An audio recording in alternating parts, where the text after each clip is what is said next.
Welcome to Time Teaches.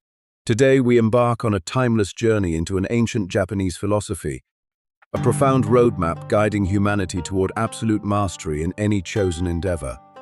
This wisdom is known as Shuhari.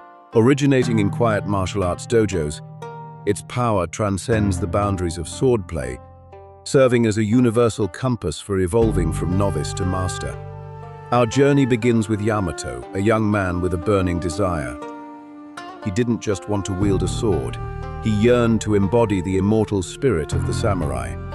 His quest led him through misty, snow-covered forests to a secluded dojo on a sacred mountain. There he met a wise sensei whose eyes held the depth of countless battles. This master handed Yamato the key to greatness, Shu, Ha, and Ri. These aren't just mechanical steps. They represent a glorious, transformative evolution of the mind, body, and soul. Phase 1, Shuobi, the crucible of discipline. The first step in Shuhari is the heaviest. Shu demands absolute obedience. Here, Yamato had to learn to kill the ego. He couldn't ask questions, create, or add personal flair. He simply had to perfectly replicate his master's every movement. Though seemingly stifling, this rigid phase is the foundation of greatness. The goal of Shu is to forge an unbreakable foundation, repeating the same kata tens of thousands of times until his hands blistered was the crucible for birthing true skill. Modern neuroscience unlocks this ancient mystery. When you repeat a motion hundreds of times, your brain restructures, commanding the cerebellum to build an insulating myelin sheath around nerve fibers. This sheath maximizes the speed and precision of neural signals, transforming awkward movements into instinctive reflexes. The monotony of Shu is actually the process of hardwiring the subconscious mind. The body must remember before the rational mind intervenes. The strict sensei acted as a temple guard, correcting the slightest deviations with his bamboo stick, enforcing absolute discipline. Months passed. This relentless rhythm sharpened not only his sword but his spirit. Physical pain is temporary, but greatness is eternal. The movements became ingrained, calming his turbulent mind. Phase 2, awakening the intellect. Yamato mastered the fundamentals, but the why remained a mystery. His precise movements still held the rigidity of a perfect copy. Recognizing the subtle shift in his students' eyes, the master smiled. It was time for Yamato to leave the dojo. He entered Ha, the stage of breaking away and deep comprehension. Yamato traveled to distant lands, observing various martial arts schools. He began dissecting the techniques he had learned unconsciously. Why was this stance stable? Why did that strike carry such power? He delved into biomechanics and tactical intent. Now he began to customize. He shattered old molds, keeping the pure essence and blending it with new knowledge to fit his own body. Ha is not reckless destruction, it is intelligent adaptation. It is the ability to understand the rules so profoundly that you know exactly how and when to bend them. Instead of forcing his will, he learned to move like water, fluidly adapting to the enemy's flow.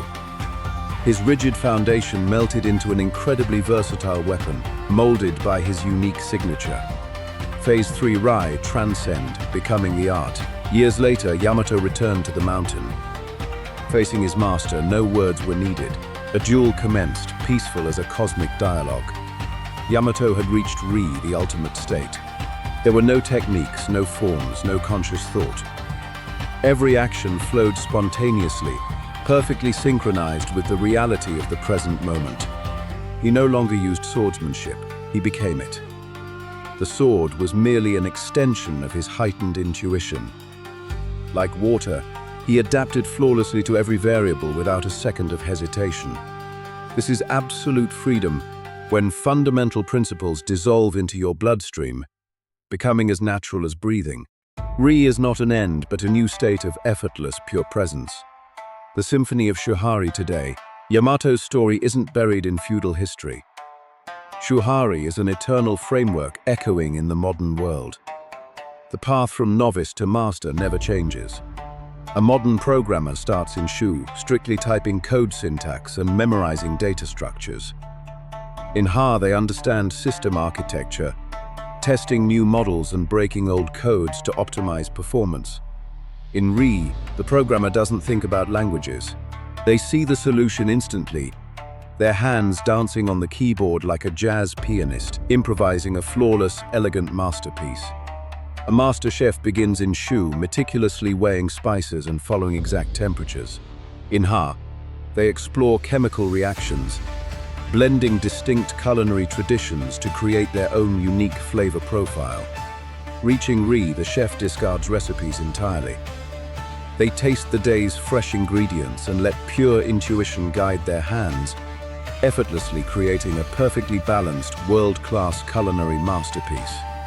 Athletes, from basketball to tennis, spend thousands of hours in Shu building muscle memory. In Ha, they analyze tactics, adapt to opponents, and adjust their own physical rhythms dynamically. In the ultimate finals, they reach Re. They enter the flow state, their bodies automatically executing impossible shots without a single conscious calculation, holding them back. There is no shortcut to greatness. You cannot bend the rules until you deeply understand them.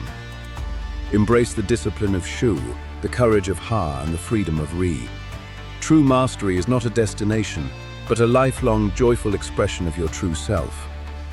It is a path of humility, endless patience, and constant refinement through every encounter. Remember that Shuhari is not just an ancient legend, it is a vital, living framework for our modern lives.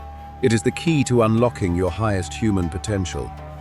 Thank you for joining us on this journey through Shuhari.